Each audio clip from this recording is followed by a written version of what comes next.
Well, good morning, everyone. It's good to be with you. Good to see all your faces and some new faces that I don't know yet. But my name is Lisi Schröttner. If I have not met you yet, and those on live stream, welcome to you as well.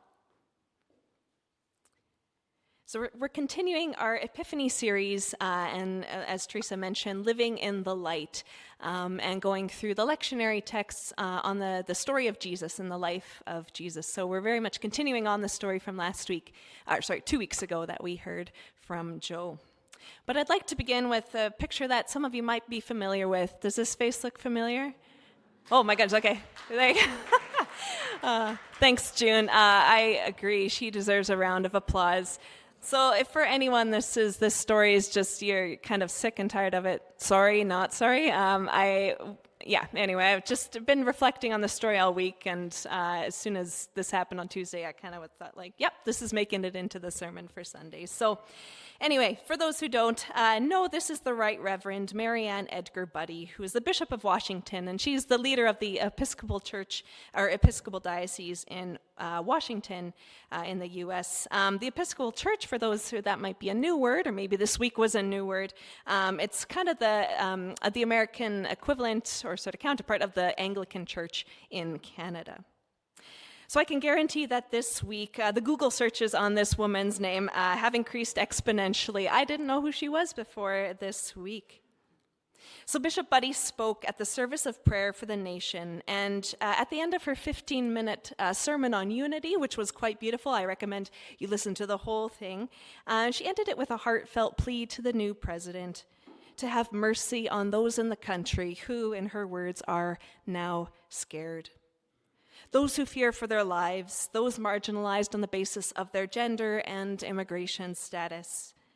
She appealed to him to show mercy. So Bishop Buddy is not new to this. She's been in ministry for over 30 years, and she has a history of advocacy and speaking truth to power, making the comfortable feel uncomfortable and angry. Unsurprisingly, the backlash to Tuesday's message followed immediately. I wrote this sentence on Wednesday, and it's only gotten worse since then, as you can imagine. She was accused of spewing hate. An acquaintance of mine on Facebook called her the beast, a reference to the book of Revelation. I couldn't let that one slide and had to engage a bit, which is not recommended to do on Facebook, but I couldn't help it. Some others called for her deportation. She is an American citizen. And the new president, of course, is still expecting an apology, and Bishop Buddy has made abundantly clear that she will not be giving that. She will not apologize for appealing to mercy. So all week, as I've sat with this story and just more and more news came out, it made me want to laugh and cry simultaneously. One of the roles of the pastor, which she embodies so well, as do many others, is to exhort and encourage us all to show mercy, and now it's being thrown back as hateful speech. But we know that Bishop Buddy isn't the only one who has been appealing to leaders and congregations and society to show mercy to immigrants and to the queer community. We know there are spiritual leaders all around the world preaching this same message. Bishop Buddy just happens to have been given a very public platform at a very critical time. This message is not new. It has been repeated over and over throughout the centuries by preachers and prophets in each cultural moment, from the halls of power in national capitals to the community halls in small towns. The message is the same. The good news, the gospel good news, is for all and bears repeating. And the response to this message is almost always the same too. The people want to run the prophet out of town. They pick up the stones to beat the right message into that prophet. There are some phrases here. All are filled with rage. They took offense at him. They are scandalized. These are all phrases that we actually find in Matthew, Mark, and Luke to describe the crowd's reaction to Jesus' teaching in Nazareth in the context for our story today. The prophet spoke, the people reacted. And isn't that just like us? So as I've said, this past week was one of those weeks where each day brings a new angle or a new anecdote to the sermon I'm preparing. It's one of those weeks where everything, events in the world, my thoughts and musings all intersect, and I have to look at that big web in front of me and pick what I want to bring for a Sunday morning. And this is far from being a problem. This is an invitation, and it is the work that I'm called to and enjoy doing. So besides the political happenings this week, on Monday we celebrated Martin Luther King Jr. Day. These are in the States, but many of us around the world are recognizing that as well. On Tuesday, Tuesday was, as has been mentioned already, the 500th anniversary of the first baptisms in the Anabaptist movement in Switzerland. These radical reformers acted in faith and spoke against the religious power brokers and their friends and teachers to begin something new, and those around them were filled with rage. So all these stories, Jesus in Nazareth, the Anabaptists in Zurich, Martin Luther King Jr. and Bishop Buddy in the US, all these stories display radical truth being spoken and acted out loud to those who don't want to hear it. And yes, there's already artwork and iconography being made for Bishop Buddy as well, I will point out. They're acting and speaking out loud this truth that others don't want to hear. Those who actively oppose it, and they gave their very lives for it. They were martyred for it, with the exception of Bishop Buddy. May she live a long and prosperous life. And really, I hope the death threats against her and her family quit, because that is not acceptable. These folks, these people we look up to, were willing to give up everything for what is right. What are we willing to endure? What are we willing to give up? So we're going to jump back in time to Nazareth, and I've included some pictures as well. This was a very formative story for me in my faith formation and educational journey, this story from Luke 4. So I've included some pictures, and we're going into context, so forgive me if that is not your favorite thing, history and context, but it's one of mine, and I think it just helps bring out this story and what it can teach us. So at the end of the passage we heard read, Jesus says, "Today this scripture has been fulfilled in your hearing." In other words, ta-da! This is a revealing moment, an epiphany moment that can speak to us today. So how did we get here? Well, let's look at the chapters and verses before our scene here in Nazareth, in the house of worship, the synagogue. In Luke's rendering of the narrative, Jesus goes off the radar from age 12 to 30, and then he appears at the Jordan River to be baptized by John. As Joe taught us 2 weeks ago, Jesus was still in this moment of transition, and he let the waters of baptism wash over him. And if I may quote Joe, who is not here this morning, and I would have quoted him anyway, Jesus is, quote, about to transition from a normal life as a carpenter in Nazareth to a radical, wandering rabbi, a faith healer, and political revolutionary. And in this moment of baptism, Jesus, his identity is beloved, as beloved by God, is affirmed, and he's ready to begin his ministry. As the poet Jan Richardson puts it, beloved is where we begin. But Jesus is not quite ready for his first sermon. So filled with the Spirit, Jesus is led into the wilderness to be tempted by the adversary, the devil. And I'll come back to that more in a few minutes. But Jesus, he says, no, no, no. No to the opportunity to rule, and he is left alone. He goes back to the region of Galilee to begin preaching. And the author here in Luke seems to assign great value to this particular story in the synagogue. Jesus, after being filled with the Spirit and tested and tried and found to be true, is ready to proclaim why he is here. So Jesus enters the house of worship in Nazareth on the Sabbath, as is his custom, which we heard, and what follows has been called his inaugural sermon. And this is in Nazareth, and this is the traditional site of where the synagogue in this story took place. The structure itself is from medieval times, but it has 4 centuries been the place where people recognize and celebrate this moment in Jesus' ministry. So Jesus opens the scroll of Isaiah, and he reads from chapter 61. To repeat what Teresa read, "The Spirit of the Lord is upon me, because God has anointed me to bring good news to the poor. God has sent me to proclaim release to the captives and recovery of sight to the blind, to let the oppressed go free, to proclaim the year of the Lord's favor." Whenever I read this story, I like to imagine the scene. So let's picture this. The carpenter's son has returned, dusty from his travels, perhaps to the synagogue of his childhood. The whispers and rumors of his teaching have probably attracted a few extra folks from the area. Maybe there are elders there who watched this man grow up.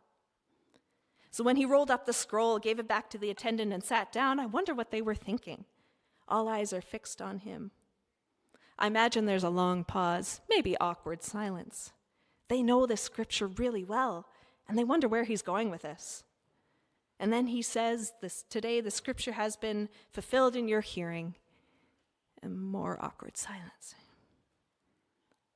Jesus goes on to explain what he means to these worshipers, those who wonder what he's up to. At this moment, they're still interested and impressed. They're still praising him for his message. They haven't turned on him yet. But then when they do, they really turn. So in verses 25 to 27, he shares stories from their prophets of old, where those who receive God's mercy and aid are not Israelites, but the other. The widow from Sidon, Naaman the Syrian. It's then that they get a little feisty and they refuse to hear more. They are filled with rage and they run him out of the synagogue. So why the rage? What's so controversial about this message? Well, this one perhaps was a tough one to digest. At this point, it's not so much Jesus' claim that he is the anointed one, the Messiah. And taken at face value, this message that Jesus is proclaiming, the release and restoration and God's favor, are not really too troublesome. For these Galileans, this was good news. They weren't well off. Many lived as subsistence farmers or tradespeople. They were heavily taxed and were probably struggling to get by. So this was good news. Maybe it meant that Rome's hold on the people was finally coming to an end. So what makes this hard to swallow, both for the original audience and perhaps for us? Well, 3 observations here from this story. First, this good news wasn't just for Israel. The people became agitated when Jesus goes on to say that redemption is for all, and even the foreigners are included in this good news. When it came to God's redeeming work in the world, there was a smallness to their view. And this story reminded me of the story of Jonah in the Old Testament and his pouty response to God wanting to save the city of Nineveh. So talk about picturing a fun, dramatic story. This definitely is one. So to paraphrase Jonah 4, verse 2, after God decided not to destroy Nineveh, Jonah says, "God, isn't this just what I said?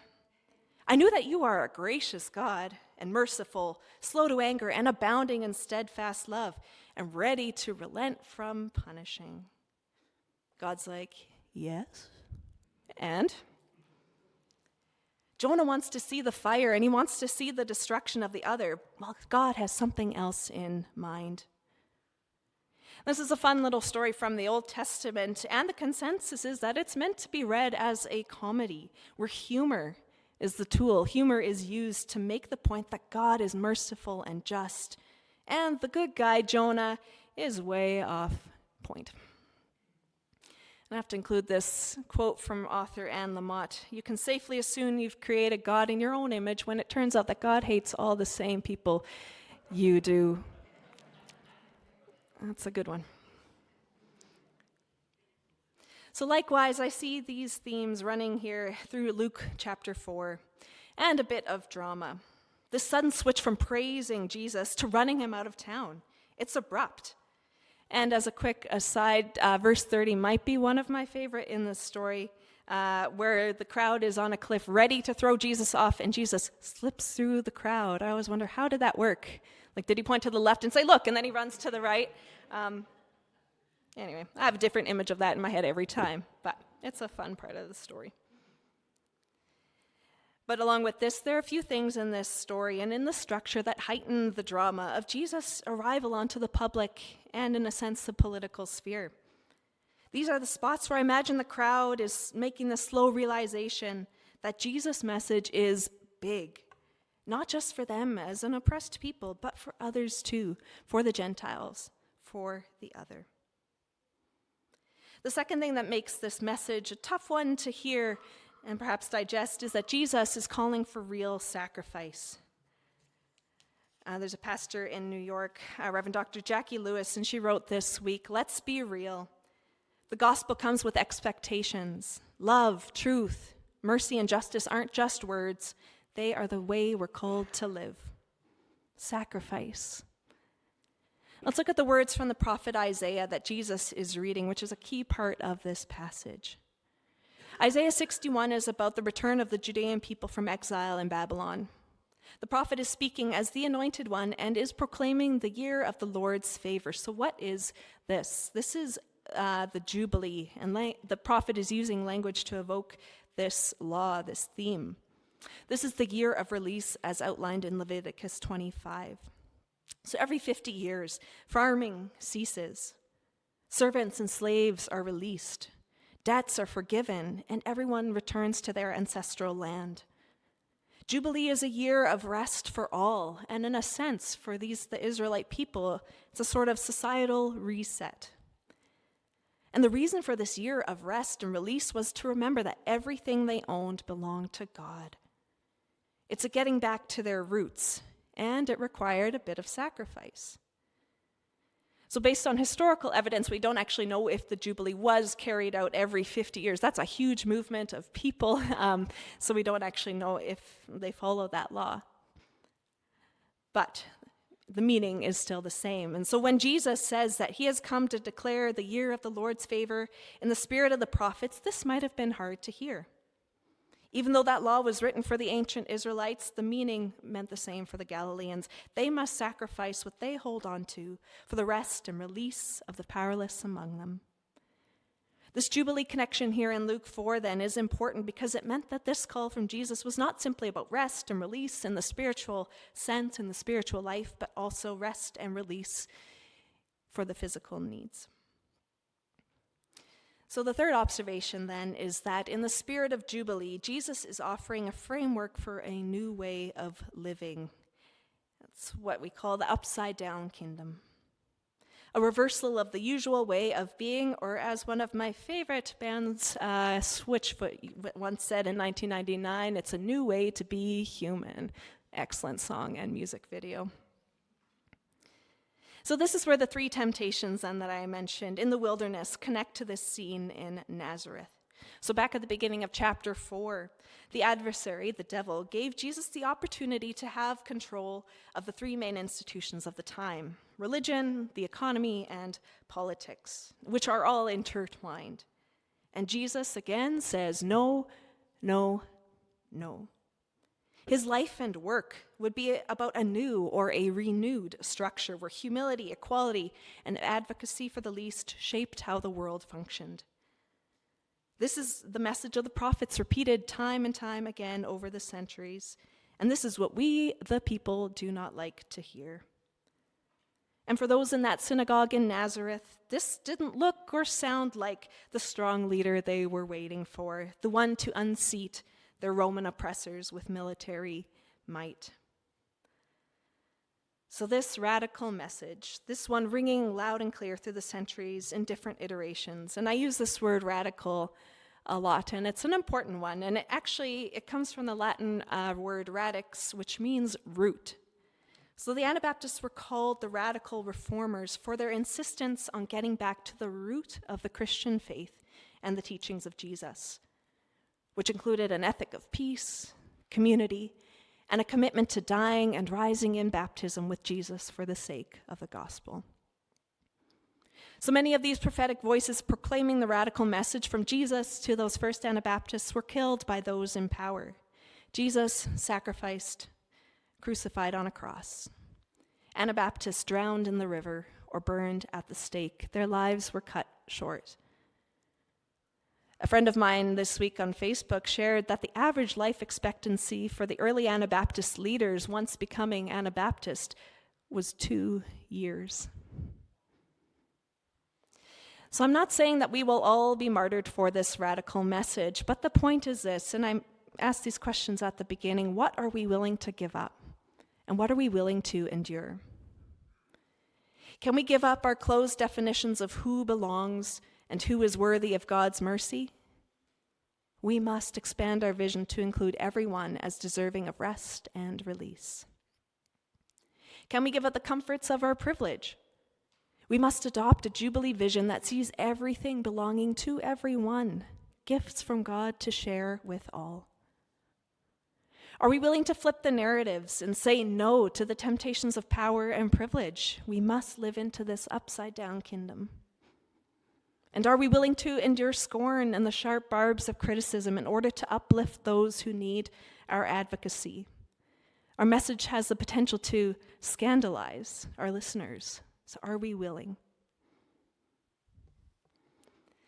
Later, during this past week, some of the commentators on Bishop Buddy's sermon suggested her comments weren't necessarily wrong. They just didn't need to be so public and political. Perhaps a more tactful or loving way to go about this would have been to have a conversation with the president in private, perhaps behind closed doors. But is that the best way? Jesus didn't speak behind closed doors. The prophets went to the seats of power and spoke truth. The apostles in the early church, they were vocal and visible, preaching from the town square. And all the countless examples we have throughout history. It is political. Jesus' message was political. It encompassed all areas of life, from the spiritual to the political, from the personal to the public. Oh, and I have all these words showing up. Our witness to the divine working in the world is holistic. Again, it's personal and public. On Thursday or Friday, Bishop Buddy said in an interview that the church's role is to be at times the conscience and at times the consolation for those around it. And we must minister and pastor to the common good. This is our task. This is what we are called to do. So what are we afraid of? How do we live this out? Well, since I've been here among you, I've had a few conversations about how we do this. We observe that we like to talk about peace, and we end most Sundays with "Peace be with you." But what does this mean? Sometimes this just doesn't feel like enough. With the world as broken as it is and people experiencing the farthest thing from peace, how do we bring it about? I'm reminded of the words of the prophet Jeremiah calling out leaders saying, "They have treated the wound of my people carelessly, saying, 'Peace, peace,' when there is no peace." The radical public political message of the gospel must become more than mere words, and it must transform lives. It must transform our own lives within here. And I was reminded someone yesterday saying, protecting the peace in our own hearts. There's a lot out there. We need to take care of ourselves. And then when we are ready, transforming lives of those around us. Again, we must be willing to endure, and we must be willing to give up. So I just want to offer a few moments to reflect on this and invite you in the quiet of your mind and your own thoughts to think on these questions. So what are regular practices or spiritual practices that connect our hearts and our minds with our hands and feet? What can bring us outside our comfortable, privileged spaces, our comfort zone, to help others? And what am I willing to endure? What am I willing to give up for the sake of the gospel? We'll just offer a moment of silence to think on those things.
So if you look on the back of your bulletin there, I just included a prayer, and you can read that in your own time, but I just want to read these final words here. This is from author Cameron Bellum. And she wrote this: "Prophets needed, apply within." I invite you to read that later. But I'll read the final lines. "The prophet chooses hope over and over and over again, says the words, lives them into being. Amen."